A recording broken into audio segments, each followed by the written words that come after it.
सवाल खड़े करेंगे उस दिन ये सारे कांप जाएंगे।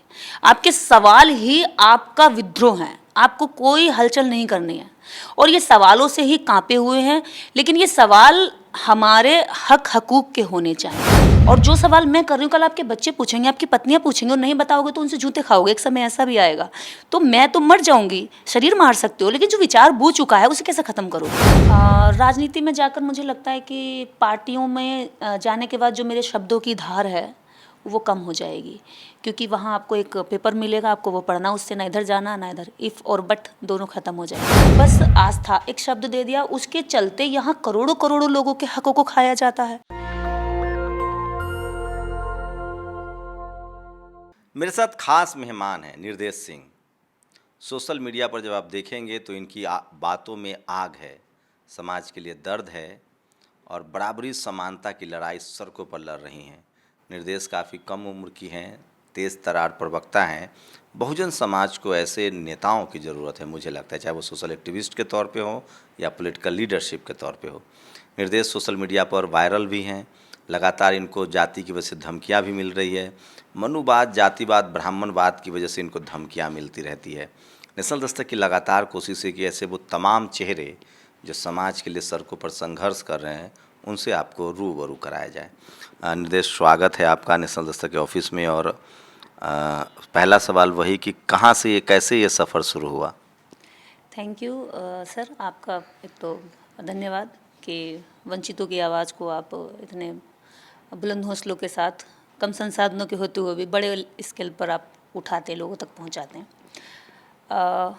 मुझे तो पता नहीं था कि मुझे आप लोगों के साथ यहाँ एक समय ऐसा आएगा कि मैं यहाँ बैठकर इंटरव्यू दूंगी। मेरा बस मकसद ये था कि जब बाबा साहेब को पढ़ा, सावित्रीबाई फुले को पढ़ा, लगा कि बहुत कुछ है जो लोगों को जानना है। जिस चीज़ से मैं रूबरू होकर के मेरे अंदर चीज़ें फ़िल्टर होने लगी कि भाई यहाँ कुछ नहीं रखा है।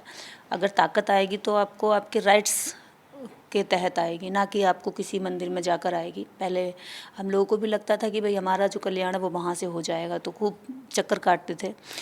लेकिन जब समझ में आया कि यहाँ तो कुछ है नहीं, तो कोशिश की कि दूसरों को भी समझाया जाए कि आपको कर्मकांड से दूर रहिए। आप किसी धर्म के खिलाफ नहीं है, कर्मकांड से दूर रहिए। हाँ, मेरे किसी धर्म से कोई झगड़ा नहीं है। आप वास्तविकता को जानिए। आप जिसको आस्था कहते हैं, पहले तो आस्था की डेफिनेशन को समझिए कि आस्था की डेफिनेशन क्या है।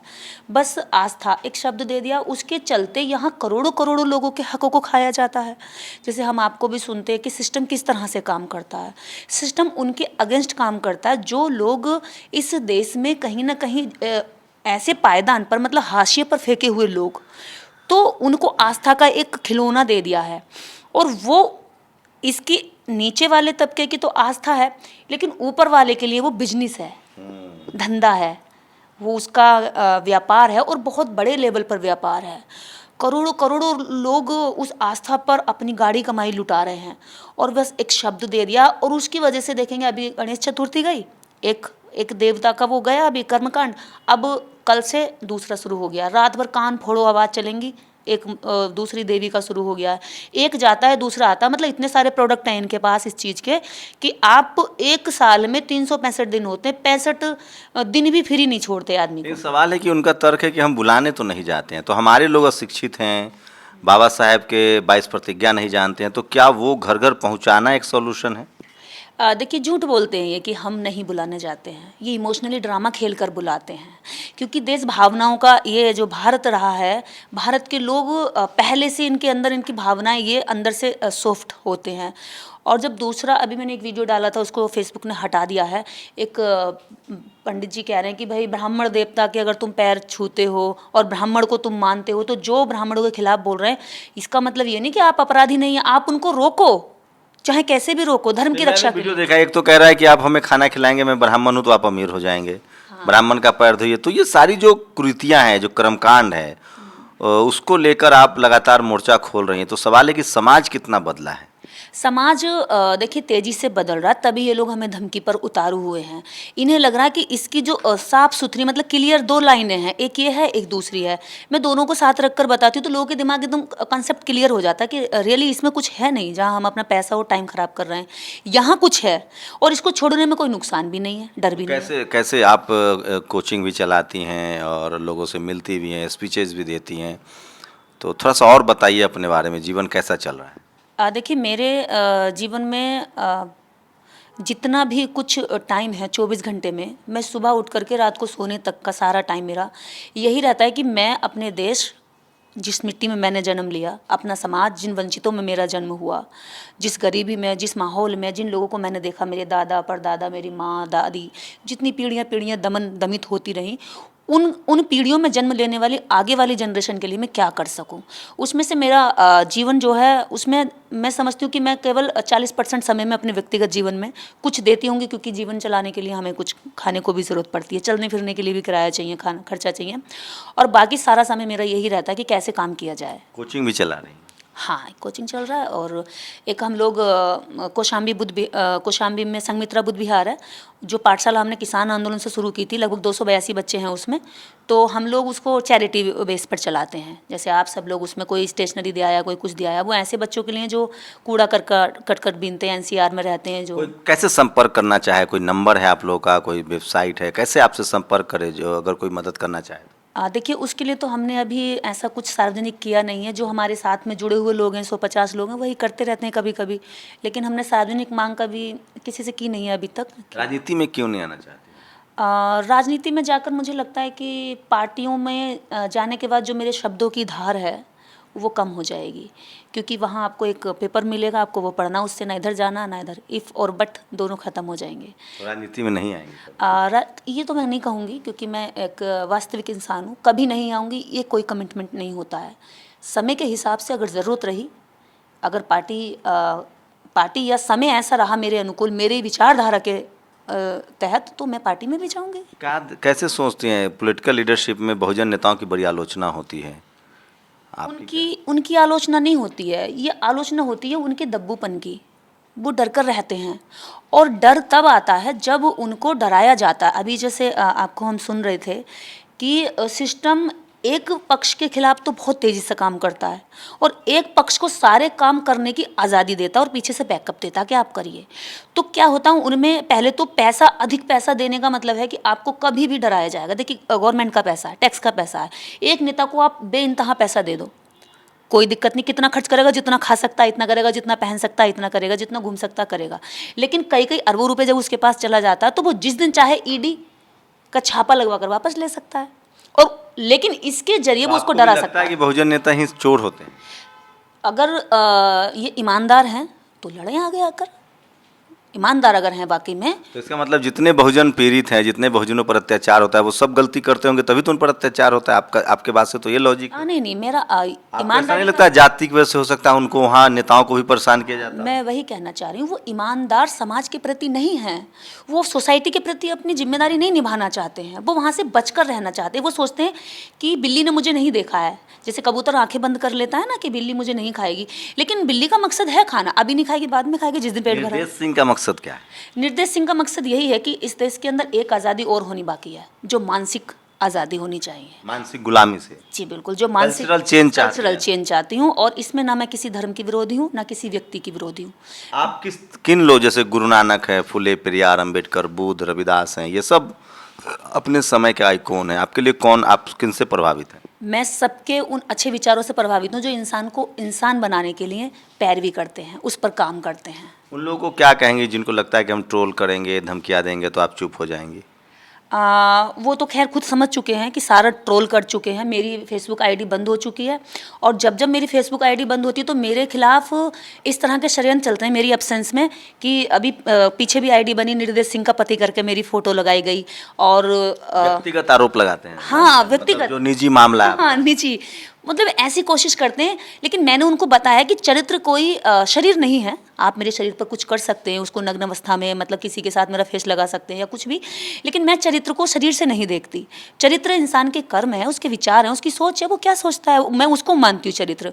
अगर आप मानते हैं कि मेरे फिजिकल किस तरीके से, मैं तो आपके पास नहीं, दूर हूँ, लेकिन मेरी तस्वीर उठा करके अगर आप उसको न्यूट कर सकते हैं, दिखाकर उससे प्रचार करके मेरी छवि को धूमिल करेंगे, तो मेरी छवि उससे धूमिल नहीं होती है। मैं खुद नहीं मानती ना, आप कहते रहो, मैं खुद को अपने आप को चरित्र ताकत कहाँ से लाती हैं? कभी मतलब कुछ तो होगा जिससे लगता हो कि नहीं, चूँकि ये मैं भी देख रहा हूँ एक पत्रकार के तौर पे, तो मुझे बहुत प्रिविलेज है, फिर भी बहुत मुश्किल है। लोग जिस तरह से, चूँकि आप वर्चस्ववाद के खिलाफ जब आप समानता के लिए लड़ते हैं तो ये लड़ाई मुश्किल होती है। मैं लोगों को समझाता हूँ, लोग मुझे कहते हैं कि आप हमारे खिलाफ हैं, मैं कहता हूँ नहीं, मैं आपके वर्चस्ववाद के खिलाफ समानता चाहता हूँ।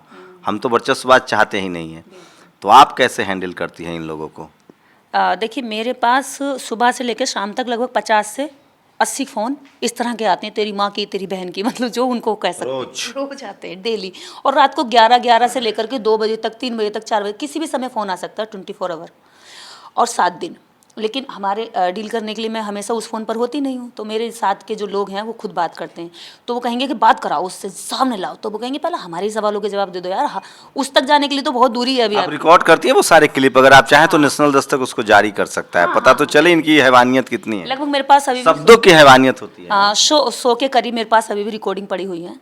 कितने FIR भी कराएं कुछ आप? मेरे खिलाफ FIR कराएंगे, लेकिन मैंने अभी किसी खिलाफ FIR नहीं कराई है। 100 क्लिप्स हैं आपके पास जो गाली गलौज के हैं? बिल्कुल, मैं अभी आपके ऑफिस में छोड़कर जाऊंगी उनको, और जिसमें कोई आप मतलब उन शब्दों को आप सुन भी नहीं सकते, मैं भी नहीं सुन सकती। मैं जानता हूँ, हाँ, वो उनकी इस तरह। पहचान है, एक गाली सुनते ही गाली। लेकिन मैं ये कहना चाहती हूँ आप लोगों से, गाली देने वालों से, कि आप चर्चा करिए ना। सवाल फिर सवाल ही रह जाएंगे, गाली देकर सवाल तो खत्म नहीं होने ना। मैं नहीं उठाऊंगी कल। एजुकेशन कितनी है आप? मैं एक एडवोकेट हूँ। अच्छा, LLB किया है, LLM? मैंने अभी LLB किया, LLM की तैयारी चल रही है। तो मैंने वही कहा, सवाल मैं नहीं उठाऊंगी तो कोई और उठाएगा, सवाल फिर सवाल रह जाएंगे, गालियों से सवाल दबते नहीं है। कैसे आप लोगों से मिलती हैं, भाषण देती, कोई किताब उताब का प्रोजेक्ट है जो बाबा साहब कहते थे किताबें लिखिए, या सोशल मीडिया? हम लोग तो चाहेंगे कि नेशनल दस्तक पर आप बिकली अपना कार्यक्रम रखिए। देखिए, मैं किताब तैयार कर रही हूँ अभी। मेरी एक किताब तैयार हो चुकी है, ड्राफ्ट पूरा कंप्लीट है। अभी अगले हफ्ते हो सकता है मैं उसको छपने के लिए दे दूँ। और निर्देश मरने के लिए भी तैयार है, मैंने कह दिया। मरना क्यों है? नहीं, वो कह रहे हैं कि निर्देश को मार देंगे, तुम एक बार भीड़ में नहीं मिली तो तुम्हें घर में घुसकर मार देंगे, तुम अगर ढूंढने से नहीं मिली तो हम तुम्हें घर में घुस के गोली मार देंगे। तो हमने उनसे यही कहा कि भाई, निर्देश के शरीर को तो मार सकते हो, लेकिन जो निर्देश ने सवाल बो दिए हैं इस ज़मीन में, उनके तो पेड़ उग कर आएंगे कल को, वो आपके बच्चे पूछेंगे। और जो सवाल मैं कर रही हूँ कल आपके बच्चे पूछेंगे, आपकी पत्नियाँ पूछेंगे, और नहीं बताओगे तो उनसे जूते खाओगे। एक समय ऐसा भी आएगा। तो मैं तो मर जाऊंगी, शरीर मार सकते हो, लेकिन जो विचार बू चुका है उसे कैसे ख़त्म करोगे? तो वो फिर खुन्नस पैर पटक करके चले जाते हैं, मतलब हर लेवल का सोच रहे हैं। पर मैं कहती हूँ कि आप चर्चा करिए। लोकतंत्र है हमारे भारत में अभी, तो लोकतंत्र में मैंने सवाल किया है, आप जवाब खोजिए। आपको नहीं मिल रहे, मैं भी आपके साथ कोशिश करती हूँ खोजने की। कुछ सवाल हमेशा से रहे हैं और कुछ सवाल हमेशा रहेंगे जब तक उनके क्या लगता है आप लोगों को, अगर भागीदारी के सवाल करें तो आपको लगता है क्या जरूरी है, खासकर शोषित वंचित समाज के लिए कहाँ पर ज़्यादा समस्याएं हैं? देखिए, एक तो समस्या ये है कि वह ये सोचता है कि कोई ऊपर वाला आएगा मेरा भला कर देगा, लेकिन हमें उसको यही बताना है कि ऊपर वाला, यहाँ से ऊपर कुछ भी नहीं है। मैं ऐसा मानती हूँ, आप पैर के नखून से शुरू होंगे तो सबसे लास्ट टॉप पर यही है। और जब ये सही दिशा में होता है तो लक्ष्य मिलता है, और जब ये गलत दिशा में होता है तो सब भटक जाता है। तो उसको बताना होगा कि आपको ऊपर वाला, आप समाज को कर्मकांड से दूर करना चाहते हैं। वही वो सबसे बड़ी गुलामी है उसकी। जिस दिन वो वहाँ से, मैंने तो अपने आप से प्रैक्टिकल किया ना, जब मैं वहाँ से हट गई तो मैं इनके लिए तलवार हो गई। जब मैं वहाँ थी तो मैं इनकी बहन थी कि भाई हमारी बहन है, हिंदुओं की बहन थी। लेकिन जिस दिन से उस कर्मकांड को छोड़ता मैं हिंदुओं की बहन। बाबा साहब की 22 प्रतिज्ञाएं, उसी को घर घर पहुंचा दिया जाए, कैसा रिस्पांस कैसा रहता है लोगों का? एक ही प्रतिज्ञा से पूरा कर्मकांड खत्म हो जाए कि मैं गौरी गणेश गणपति ईश्वर नहीं मानूंगा, ब्रह्मा विष्णु महेश को नहीं, ब्रह्मा विष्णु को। ये बाबा साहब ने कहा, आपके देश के पहले प्रधान कानून मंत्री, आपके देश के कॉन्स्टिट्यूशन बनाने वाले डॉक्टर अम्बेडकर की 22 प्रतिज्ञाएं हैं दीक्षा भूमि नागपुर में। आपके प्रधानमंत्री भी वहाँ जाते हैं। वो 22 प्रतिज्ञाएं, इसमें साफ लिखा है कि मैं किसी कर्मकांड को नहीं मानूंगा। आखिरी सवाल, निर्देश की क्या कहेंगे उन तमाम लोगों को जो आपसे जुड़े हैं, जो आपको बहुत पसंद करते हैं, जो आपको आदर्श मानते हैं? मैं उनसे यही कहना चाहूँगी कि हमारी लड़ाई विचारों की है, गोली बंदूक या तमंचे की नहीं है। और दूसरा ये है कि आप अपने आप को, पहले तो लालच, दूसरा डर, लालच डर को जन्म देता है। जो डर की ज़मीन होती है वो लालच पर खड़ी होती है। मतलब डर की जो इमारत है वो लालच की ज़मीन पर होती है। अगर हम राजनीतिक हो या किसी भी हो, मैं चाहती हूँ आपको पॉलिटिकल, लगता है बहुजन लालची हैं, उनके पास तो कोई मौका ही नहीं है, वो तो चाहे भी तो चोरी नहीं कर सकते हैं। लालच इस तरह का, जैसे लीडर्स हैं हमारे, मैं उन लीडर्स को कहना चाह रही हूँ। हालांकि मेरे जो समर्थक है वो तो सारे ज़मीन पर काम करने वाले बेचारे बिल्कुल संसाधन विहीन हैं। तो वो लोग केवल ये सोच लें कि भगवान आपका कोई भला नहीं करेगा। आपके भगवान आप खुद हैं, और आप जिस दिन सवाल खड़े करेंगे उस दिन ये सारे कांप जाएंगे। आपके सवाल ही आपका विद्रोह है, आपको कोई हलचल नहीं करनी है, और ये सवालों से ही कांपे हुए हैं। लेकिन ये सवाल हमारे हक हकूक़ के होने चाहिए। सोचिए, दुनिया ऐसे नहीं बदलती है। दुनिया आपको आपके लिए कुछ छोड़ती नहीं है, आपको छीनना पड़ता है। मैं फिर कह रहा हूँ, वर्चस्ववाद के खिलाफ समानता की लड़ाई है। इस देश में लोग सिमोन द बुवार को पढ़ते हैं, माइला एंजेलो को पढ़ते हैं। मैं निर्देश सिंह को उसी श्रेणी में रखता हूँ जो बहुजनों के लिए उनके गुलामी के तमाम प्रतीकों को ख़त्म कर देना चाहती हैं। आप इनके शब्दों में वो बेचैनी है, वो दर्द है, और वो चाहती हैं कि ये देश एक बेहतर मुल्क बने, सबको बराबरी और समानता का अधिकार हो। नेशनल दस्तक की लगातार कोशिश है कि ऐसे लोगों से आपको रूबरू कराया जाए। पूरी बातचीत में सिर्फ चटकारा ज़रूरी नहीं है, ज़रूरी है कि सार गर्भित बात हो, और निर्देश सिंह जैसे लोग सालों में, बरसों में एक बन पाते हैं। बहुजन समाज की जिम्मेदारी है कि ऐसे लोगों की सुरक्षा सुनिश्चित करें। अपनी प्रतिक्रिया जरूर दीजिए। कैमरा नासिर के साथ शंभू कुमार सिंह, नेशनल दस्तक, दिल्ली। नेशनल दस्तक की आपसे गुजारिश है कि अगर इसको बचाना चाहते हैं तो नेशनल दस्तक को सब्सक्राइब करने के लिए रेड कलर के सब्सक्राइब बटन को दबाएं, फिर बेल आइकन की घंटी दबाएं। नेशनल दस्तक को बचाने के लिए बहुत ज़रूरी है कि हर खबर को शेयर करें, लाइक करें, कमेंट जरूर करें।